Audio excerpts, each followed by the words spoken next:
Direct অর্থ দান, টাকা দান বক্সে এবং অ্যাকাউন্টে দুটো মিলে 8 কোটি পার হয়নি, 8 কোটির মধ্যে আছে। কিন্তু আমরা কতটা প্রপার্টি খরিদ করেছি, কত জমি খরিদ করেছি, তার মূল্য কত, তার উপযুক্ত সব প্রমাণপত্র রয়েছে। আমরা দায়িত্ব নিয়ে বলছি যে, আমরা ইমান নিয়ে বলছি যে আমরা যে ট্রাস্ট করেছি সেই ট্রাস্টের যে টাকা মানুষ অর্থ সাহায্য করেছেন, এই মসজিদ সম্পূর্ণ করতে গিয়ে আরো যা টাকা এসছে তারও আরো 10 গুণ টাকা দরকার। কিন্তু এই সমস্ত পলিটিক্যাল লিডারদের বিরোধিতার জন্য অভিষেক বন্দ্যোপাধ্যায়, অধীর রঞ্জন চৌধুরী, এমনকি মুসলিমদের কিছু নেতা যারা টিএমসির চটি চাটত, তারাও এই মসজিদের যাতে টাকা না দেয় তার বিরোধিতা ওপেন করেছে। তার জন্য বিগত 2 মাস ধরে সেইভাবে কোনো টাকা আসেনি। আমরা প্রথমেই ইট, বালি, পাথর, সিমেন্ট, রড যেটা পেয়েছি সেটার কোনো মূল্য নির্ধারণ এখনো করা হয়নি। কিন্তু ডাইরেক্ট অর্থ দান, টাকা দান বক্সে এবং অ্যাকাউন্টে দুটো মিলে 8 কোটি পার হয়নি, 8 কোটির মধ্যে আছে। কিন্তু আমরা কতটা প্রপার্টি খরিদ করেছি, কত জমি খরিদ করেছি, তার মূল্য কত, তার উপযুক্ত সব প্রমাণপত্র রয়েছে। এমনকি আমরা চার্টার অ্যাকাউন্ট লাগিয়ে আমরা তার অডিট করাবো। আমরা কত টাকা পেয়েছি আর কত টাকা খরচা হচ্ছে, কি কি কনস্ট্রাকশন হচ্ছে, তার জমি খরিদে কত টাকা লাগছে, তার অন্যান্য প্রতিদিন তাদের পরিষেবা যারা দেয় তাদের ভলেন্টিয়ার বা তাদের সামান্য যে খরচাটা হয় তার কত খরচা, সমস্ত মুখে বলে দেওয়া যায় অনেক কিছু, কিন্তু যারা কাজ করে তাদের কাজের মূল্যায়নটা যারা কাজ বুঝে, যারা আরো 10টা বিল্ডিং করে তারা ঠিক বুঝে যে এটা করতে গেলে কতটা কাঠখড়ি পোড়াতে হয়, কত অর্থ ব্যয় হয়। তো যারা বলছে, আমরা মুখে বলছি গরু আমাদের মা, গরু কাটা যাবে না। ভারত সরকার গরু কাটার জন্য যাদের লাইসেন্স দিয়ে রেখেছে সেখানে গিয়ে আন্দোলন করো না, তবে তো বুঝবো গরু আমাদের মা। যদি কোনো হিন্দু গরু বিক্রি করে দিচ্ছে কোনো মুসলমানের কাছে, তার চামড়া আগে ধোলাই করো, তবে তো বুঝবো গরু আমাদের মা।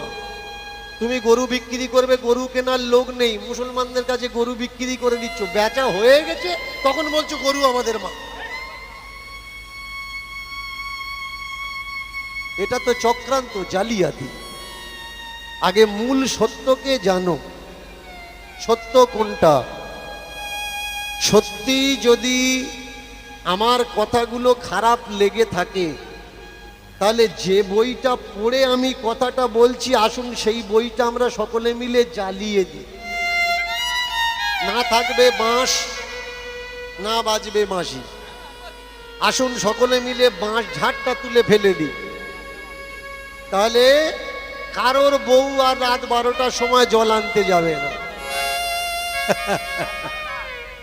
সকলার মূলে তো বাঁশ ঝাড়, বাঁশ ঝাড় আছে বলেই সমাজে বাঁশ যাচ্ছে। বাঁশ ঝাড় তুলে দেওয়ার দরকার। আমার কথাগুলো মন দিয়ে শুনবেন। আমাকে অনেকে বলে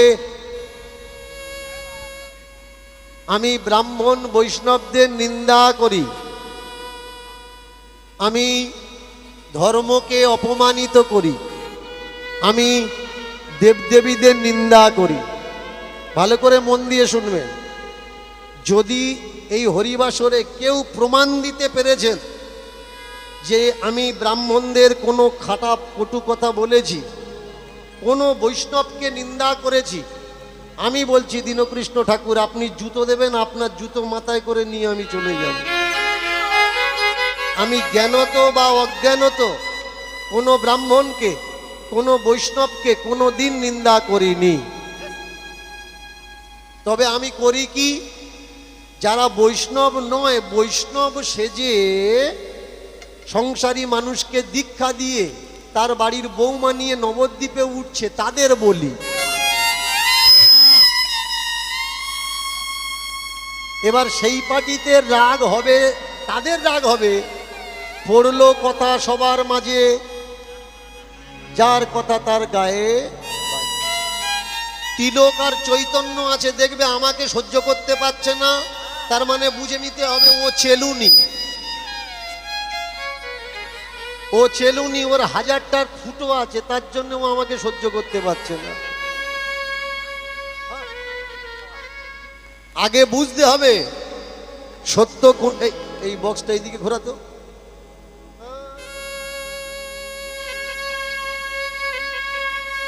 আগে বুঝতে হবে সত্য কোনটা আর মিথ্যে কোনটা। শুধুমাত্র ব্রাহ্মণের পদবি নিয়ে,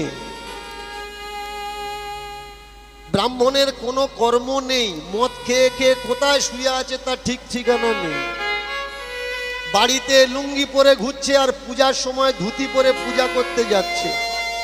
আমি সেই কটার বলছি, কারণ এরা যতদিন আমার সমাজে থাকবে, যারা প্রকৃত ব্রাহ্মণ, প্রকৃত বৈষ্ণব, তাদের গায়ে কলঙ্ক লাগবে। আমি চাই প্রকৃত বৈষ্ণবের সম্মান প্রকৃত বৈষ্ণব পাক। প্রকৃত বৈষ্ণব আজকে রাস্তায় বেরোতে পারছে না, মাথা উঁচু করে ঘুরতে পারছে না, কেন? কিছু জোচ্চোর দালাল ঠকবাজ তারা বৈষ্ণব সেজে বিজনেস আরম্ভ করে দিয়েছে। কিন্তু সত্যিই যে নিতাইকে ভালোবাসে, সত্যিই যে গৌরকে ভালোবাসে, যে ভিক্ষা অন্ন ছাড়া যার পেট চলে না, সে যখন কারোর বাড়িতে ভিক্ষা করতে যাচ্ছে, ওই যে দালালগুলো জায়গা খারাপ করে রেখেছে, প্রকৃত বৈষ্ণবকে শুনতে হচ্ছে, কেন খেটে খেতে পারো না, ব্যবসা আরম্ভ করেছো? সত্যিই যারা ব্যবসা আরম্ভ করেছে তাদের বলার কেউ নেই, তাদের জন্য আমি আছি। কিন্তু সঠিক বৈষ্ণব যদি আপনাদের পাড়ায় আসে, গ্রামে আসে ভিক্ষা করতে, দোহাই সে যেন ব্যথা না পায়। প্রকৃত ব্রাহ্মণ যে, তার যেন কখনো কোনো সময় অসম্মান না হয়। বৃন্দাবন থেকে দেখতে পেলেন কে? অনুভব করলেন নিত্যানন্দ, অনুভব করলেন নিত্যানন্দ। আজ বুঝি শূদ্রের কপালে সূর্যোদয় হয়েছে, ব্রাহ্মণের ঘরে এক প্রাণ পুরুষের জন্ম হয়েছে, যে কিনা বলছে ব্রাহ্মণদের এই নিজেদের তৈরি করা নিয়ম এগুলো রাখা উচিত না, এগুলো শাস্ত্রের কোনো বিধান না। বৃন্দাবন থেকে তিনি চলে আসলেন, চলে আসার পর সাক্ষাৎ করলেন নিমাইয়ের সঙ্গে। নিত্যানন্দের সাপোর্ট যখন নিমাই পেয়ে গেল, সরে গেল এই ভিতুরা, যারা গৌরকে ক্ষতি করব বলেছিল। তথাপি নিমাইয়ের মায়ের মন মানল না, বিষ্ণুপ্রিয়ার মন মানল না, এদের দিয়ে বিশ্বাস নেই। পেরিয়ার রামাস্বামী বলেছেন, এটা আমার কথা নয়, একটা কেউটে সাপকে যদি একবারের জন্য বিশ্বাস করা যায় করবে, কিন্তু ব্রাহ্মণকে দেখে বিশ্বাস করবে না। এটা কে বলছে? এটা পেরিয়ার রামাস্বামী বলছে, আমি বলছি না।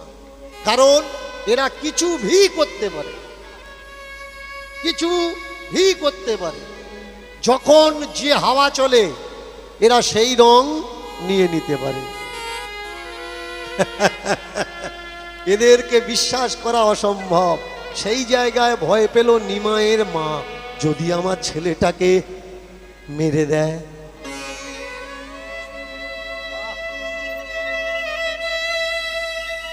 নিমাই, তুই এখানে থাকিস নি বাবা, তুই পালিয়ে চলে যা,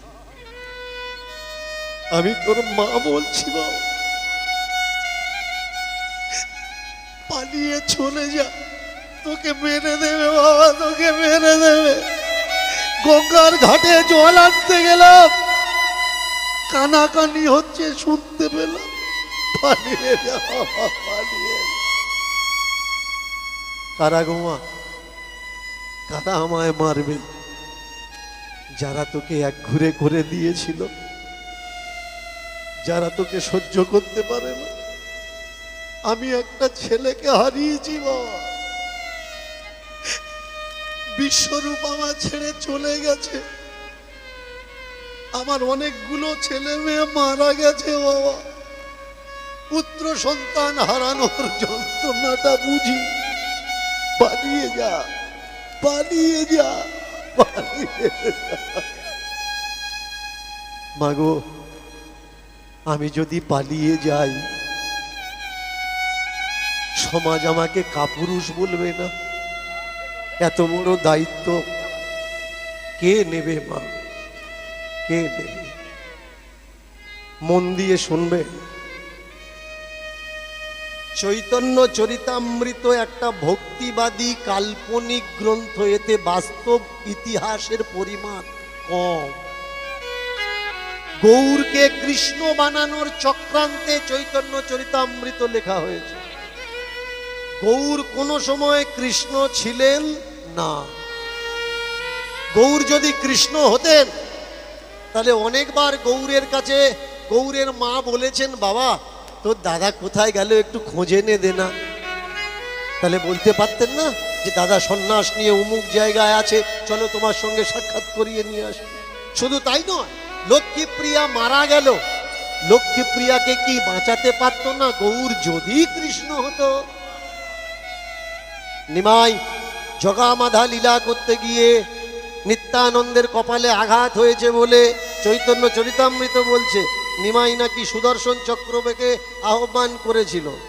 তাহলে ব্রাহ্মণরা যখন তাকে এক ঘুরে করে দিলে, জাত থেকে বেজাত করে দিলে, তখন চক্রকে ডাকলো না কেন? কেন বলল না যে আমি কৃষ্ণ? কেন বলল না আমি অবতার হয়েছি? গৌর না হয় ডাকতে পারলো না, যিনি মহাদেব অদ্বৈতাচার্য তিনি কেন জাগলেন না, ত্রিশূল ধরলেন না? নারদ মুনি যিনি শ্রীবাস তিনি কেন বললেন না? যে কথাগুলো আমি বলছি এই কথাগুলো নিমাইয়ের বাস্তব ইতিহাস। পাবেন কোন গ্রন্থ থেকে? ডক্টর নিহার রঞ্জন রায়ের লেখা, doctor Nihar Ranjan Chaitanya and his age বইটা পড়বে, তাহলে মাটির নিমাইকে জানতে পারবেন। কাহা গেলে তোমা পাই, কাহা গেলে, ডক্টর জয়দেব বন্দ্যোপাধ্যায়ের লেখা, কাহা গেলে তোমা পাই। কে এই ডক্টর জয়দেব বন্দ্যোপাধ্যায়? উড়িষ্যাতে গিয়ে, যিনি উড়িষ্যার স্বর্গদ্বারে যদি কোনো ভক্ত গিয়ে থাকেন দেখবেন মহাপ্রভুর এইভাবে একটা হাত তোলা মূর্তি আছে। এই মূর্তিটাকে তৎকালীন সময়ে ডক্টর জয়দেব বন্দ্যোপাধ্যায় ভারতীয় রাষ্ট্রপতির সহযোগিতায় স্থাপন করেন। কে এই ডক্টর জয়দেব বন্দ্যোপাধ্যায়? মহাপ্রভু মিলিয়ে গেলেন না তাকে হত্যা করা হলো, এই রিসার্চ যিনি করছিলেন তার নাম ডক্টর জয়দেব বন্দ্যোপাধ্যায়। যার মাকে খুন করা হলো তাকেও খুন করা হলো, পিছন থেকে হাত দুটো বেঁধে বাথটপের ভিতরে জলের ভিতরে মুখ গোজা ছিল।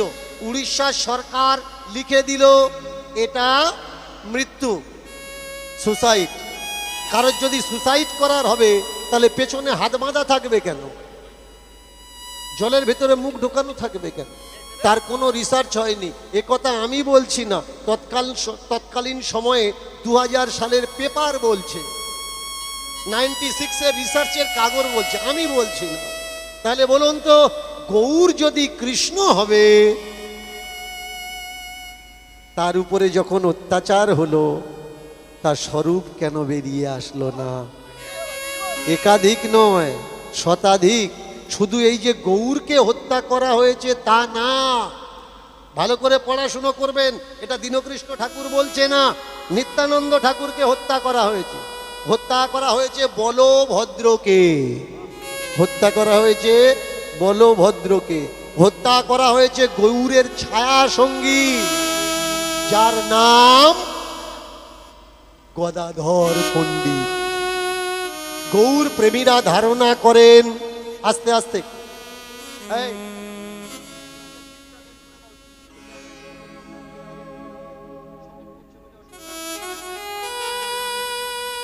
তাহলে বোঝা লাগবে একটা হত্যা হয়নি। কে বা কারা গৌরের হত্যাকে চাপলো কেন? তাদের স্বার্থটা কোথায়?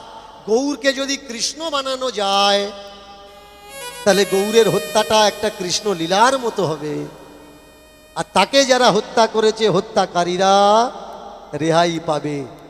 হতে পারে এটাই তাদের চক্রান্ত ছিল।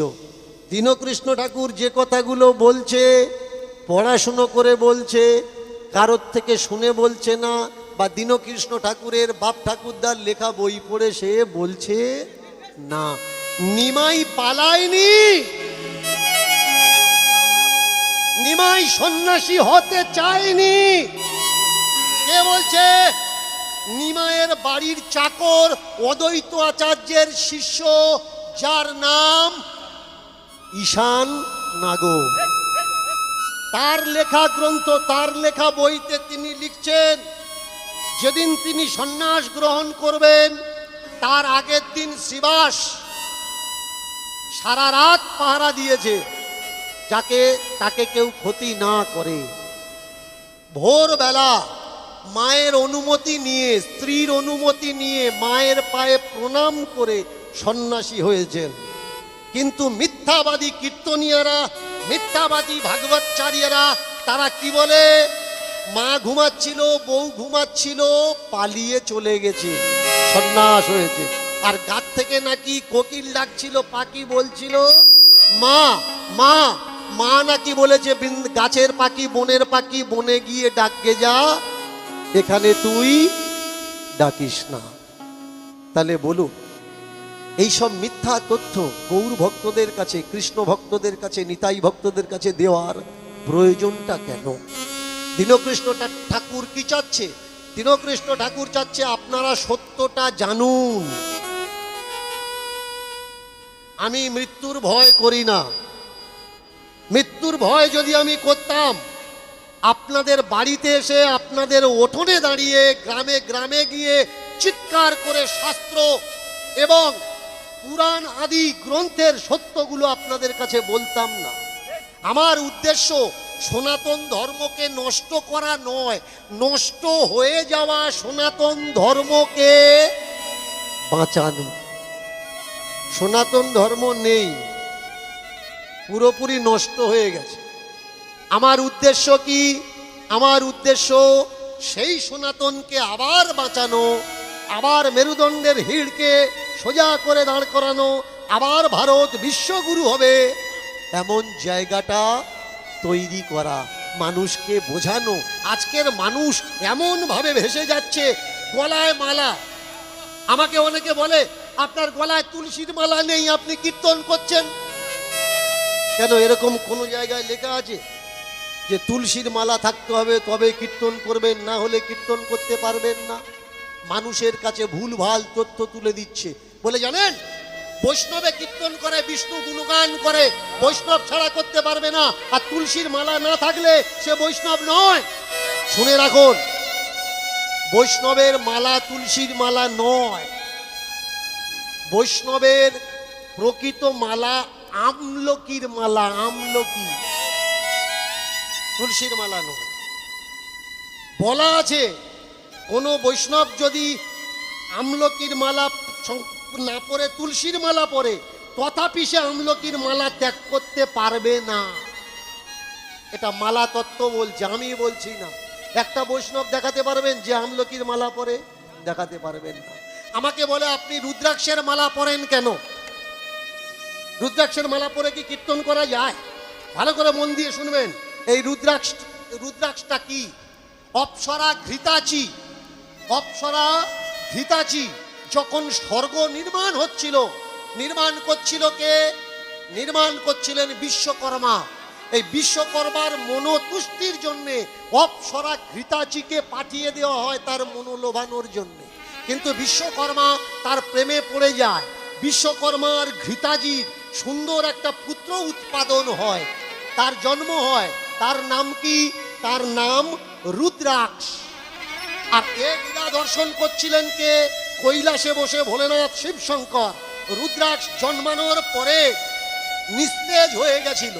প্রার্থনা করলেন ঘৃতাজি শিবকে, তুমি তো মৃত্যুর দেবতা, আমার পুত্রকে জীবন দাও। এই কথা রুদ্র আঁখ খুললেন, চোখ তাকালেন, আর চোখ থেকে জল বেরোলো।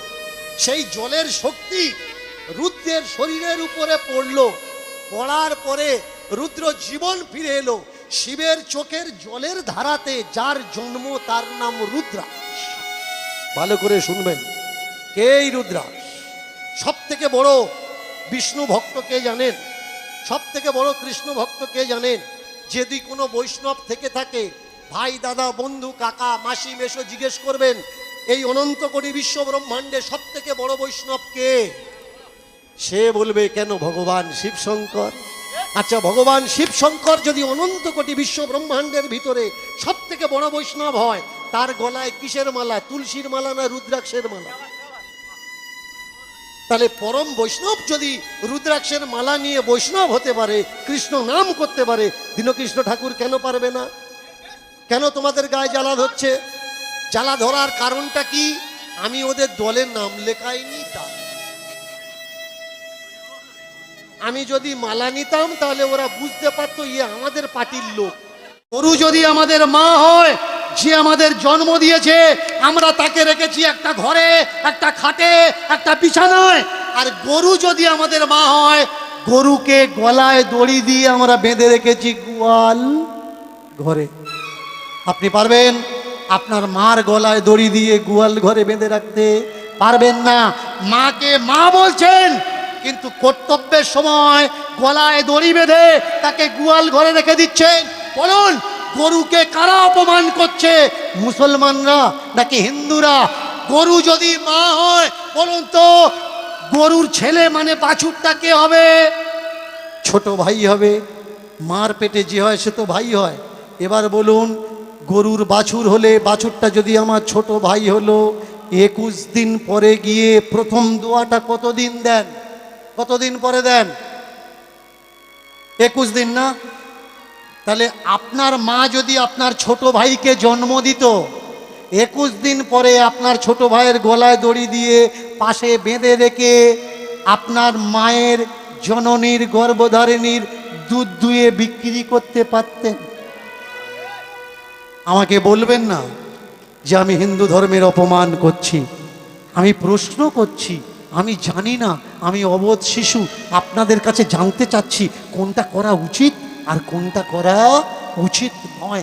বলুন তো, গরু যদি আমাদের মা হবে, অনেকে বলে গরু দুধ দেয়, গরু দুধ দেয়। ভালো করে শুনুন, গরু কখনো দুধ দেয় না। বাছুরকে বেঁধে, গরুকে বেঁধে আমরা দুধ বের করে নিই। গরু আমাদের দুধ দেয় না, অচেরায় পড়ে দুধ বের করতে বাধ্য করাই। আর যদি দুধ না দেয়, লাথি মারে আমরা কি করি? সামনের পা বাঁধি, পিছনের পা বাঁধি। বলুন, যাকে মা বলে ডাকছেন, এই ব্যবহারটা যার সঙ্গে দিচ্ছেন, সত্যি কি ঠিক ব্যবহার দিচ্ছেন? এবার বলুন তো, যাকে মা বললেন, এটা আমার মা, চলে যাবেন ইউপির দিকে, বিহারের দিকে। এই সরকার বন্ধ করে দিয়েছে গরু কেনা বেচা। কোটি কোটি, লাখো লাখো, সাইকড়ো গরু রাস্তায় ঘুরছে, আর ওর খেতে ঢুকছে। ক্ষেতের মালিকরা চতুর্দিকে ইলেকট্রিকের তার ঘুরিয়ে দিয়ে রেখেছে, কারেন্টের তার, ঝটকা লাগবে আর গরুগুলো চলে আসবে। গরু যদি মা হবে, তাদের রাখার ব্যবস্থা না করে রাস্তায় যারা ছেড়ে দেয়, কেন? গরু দুধ দিচ্ছে না, বিক্রি করা যাবে না, রাস্তায় ছেড়ে দিতে হবে। বলুন তো, আপনার মা যেদিন সংসারে কোনো কাজে লাগবে না, আপনি পারবেন তাকে রাস্তায় ছেড়ে দিতে? এদিকে মা বলছে, আর কর্তব্যে কি করছে আগে জানতে হবে ভাই, ঠিক কোনটা ভুল কোনটা। ছোট্ট ছেলেটা বসে বসে চিন্তা করছে, আমার কপালের দুঃখ আমি দূর করার জন্য এসেছিলাম, এ তো দেখছি আমার থেকে বেশি দুঃখ ভগবান। রাজার ছেলে তারপরে গরু চড়াচ্ছে, শুধু গরু চড়াচ্ছে না, খালি পায়ে চড়াচ্ছে। মহারাজ বলতে পারেন কোথায় গেলে ওই ছেলেটার সাক্ষাৎ পাবো? বলে চলে যাও বৃন্দাবন ধাম।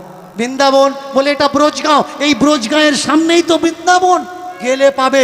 বললে কোথায়, কিভাবে পাবো? বললে যাকে জিজ্ঞাসা করবে তাকে সে দেখিয়ে দেবে। আচ্ছা বন্ধুরা, তোরা শোন, আমি আর যাব না, কারোর গরু চড়াবো না। আমার কপালে কষ্ট থাকে থাক, ওই যে সৃষ্টিপতি, ওই যে ভগবান, ওই যে জগৎপতি, আমি ওর কপালের দুঃখ দূর করব। ওর কাছে যাব, আজ থেকে ওর গরুগুলো আমি চড়াবো, আমি খালি পায়ে চড়াবো, আর আমার জুতো চপ্পলটা আমি ওকে দিয়ে দেব, আর বলবো রাজার ছেলে রাজমহলে থাকো, আমরা না হয় গরিব মানুষ, আমাদের কপালে দুঃখটা থাক, কিন্তু তোমার কপালে কেন থাকবে। পায়ে পায়ে চলেছে বৃন্দাবন, এক পা, দু পা, তিন পা, পিছন থেকে পাঠক ডাক দিলেন, এই খোকা একটু এদিকে আয়। কি হয়েছে? একটু সোজা হয়ে দাঁড়া। কেন? আমি নিচু হয়ে তোকে প্রণাম করব।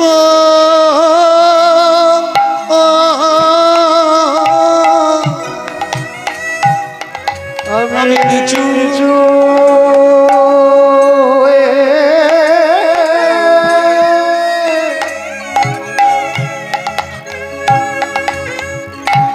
তোকে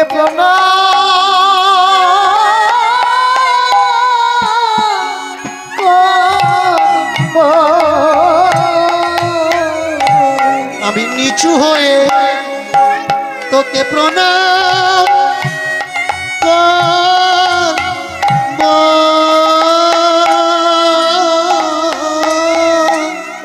আমি নিচু হয়ে তোকে প্রণাম করব। কেন গো, তুমি আমার পায়ে প্রণাম করবে কেন? আমি জানি না তুই মানুষ কি না,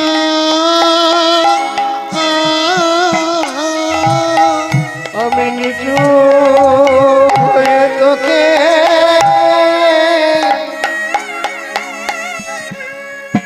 তোকে প্রণাম করব।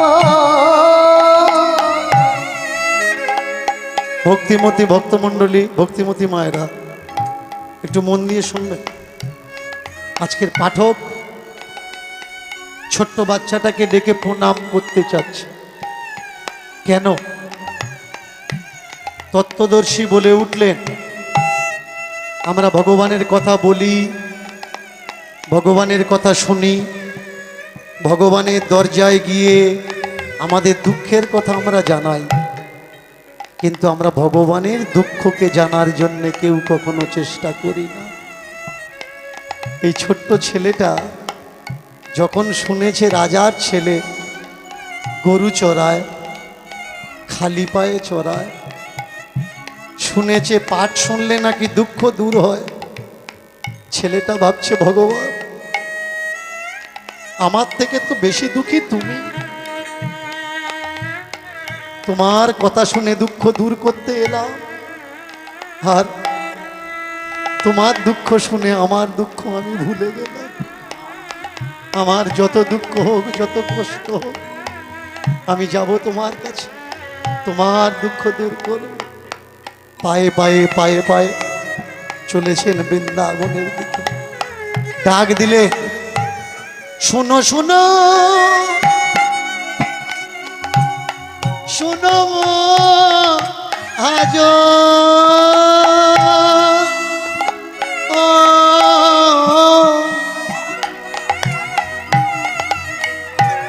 আমি নিচু হয়ে তোকে প্রণাম করব। ওগো, কে আছো? আমাকে কেউ বলে দেবে কৃষ্ণের বাড়ি কোনটা? কৃষ্ণের বাড়ি কোনটা?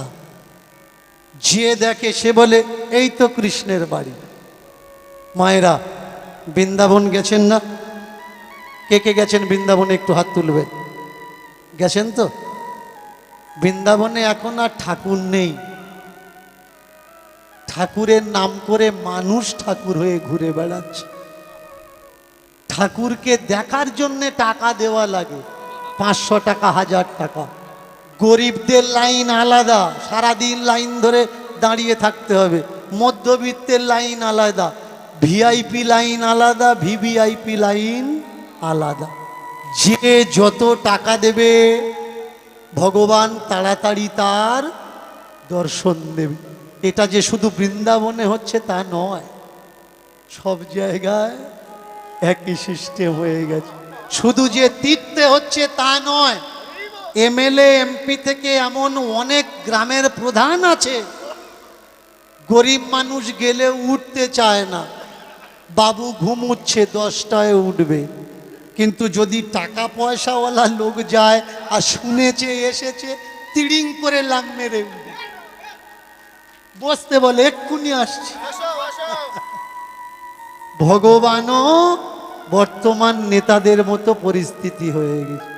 তবে সব ভগবান যেমন লাইন দেওয়া লাগে না, সব নেতার বাড়িতেও লাইন দেওয়া লাগে না। পৃথিবীতে এমন নেতাও আছে তার কাছে যাওয়া লাগে না, কানে শুনলে বিপদ, পায়ে হেঁটে তোমার কাছে চলে আস। পৃথিবীতে এমন ভগবানও আছে যে ভগবানকে লাইন দিয়ে নয়, ভগবান মন্দির খালি করে রেখেছে, আমাকে দেখবি আর কোনো তালা কোনো লকার কিচ্ছু নেই। কালী মন্দির তালা পাবেন, দুর্গা মন্দির তালা পাবেন, আপনি কৃষ্ণ মন্দিরে বিষ্ণু মন্দিরে তালা পাবেন। কিন্তু রাস্তার আশেপাশে দেখবেন একটা পাথর দিয়ে সিঁদুর মাখিয়ে শিবলিঙ্গ করা হয়, হয় না? শিবলিঙ্গ, শিব ঠাকুরের লিঙ্গ মূর্তিতে কখনো দেখেছেন তালা ঝুলছে? যে খুশি সে চলে যায়, কোনো ব্রাহ্মণ পুরোহিত কারণ লাগে না। একা একা ফুল দাও, একা একা চন্দন দাও, একা একা তিলক করো, একা একা জল দিয়ে দাও। ওপারে যেতে পারছো না ভিড়, এপারে একটা পাথর তুলে নাও, তার মাথায় জল দাও। কৃষ্ণ মন্দিরে যাওয়া লাগবে, তবে কৃষ্ণ তুষ্ট হবে। হরি মন্দিরে যাওয়া লাগবে, তবে হরি তুষ্ট হবে। কালী মন্দিরে